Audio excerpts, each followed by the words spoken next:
Hola. En este video vamos a hablar sobre el complemento directo y el complemento indirecto. Aunque pueden parecer un poco difíciles al principio, con algunos ejemplos vamos a ver que es bastante fácil identificarlos. Primero tenemos el complemento directo. Es la persona, animal o cosa que recibe directamente la acción que realiza el verbo.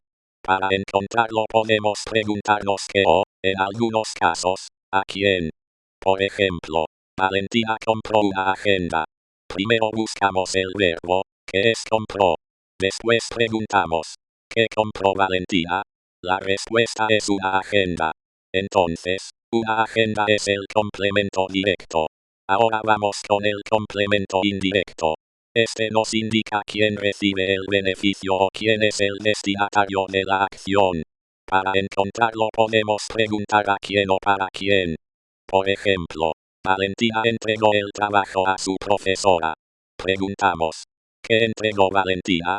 La respuesta es el trabajo, por eso el trabajo es el complemento directo. Después preguntamos, ¿a quién se lo entregó? La respuesta es a su profesora. Entonces, a su profesora es el complemento indirecto.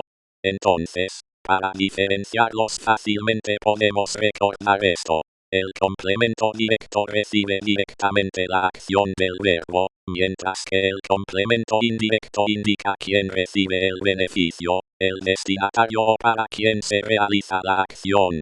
Veamos otro ejemplo. Pablo preparó una presentación para su grupo. Preguntamos, ¿qué preparó Pablo? La respuesta es una presentación. Por eso, una presentación es el complemento directo. Después preguntamos, ¿para quién la preparó? La respuesta es para su grupo. Entonces, para su grupo es el complemento indirecto. Ahora hagamos uno juntos. María compró un regalo para su hermana.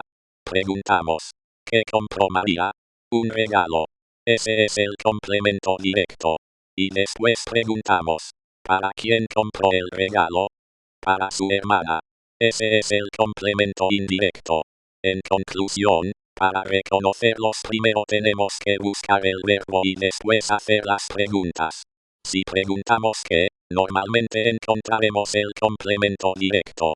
Y si preguntamos a quién o para quién, podemos encontrar el complemento indirecto. Y listo, así de sencillo podemos identificar el complemento directo y el complemento indirecto en una oración.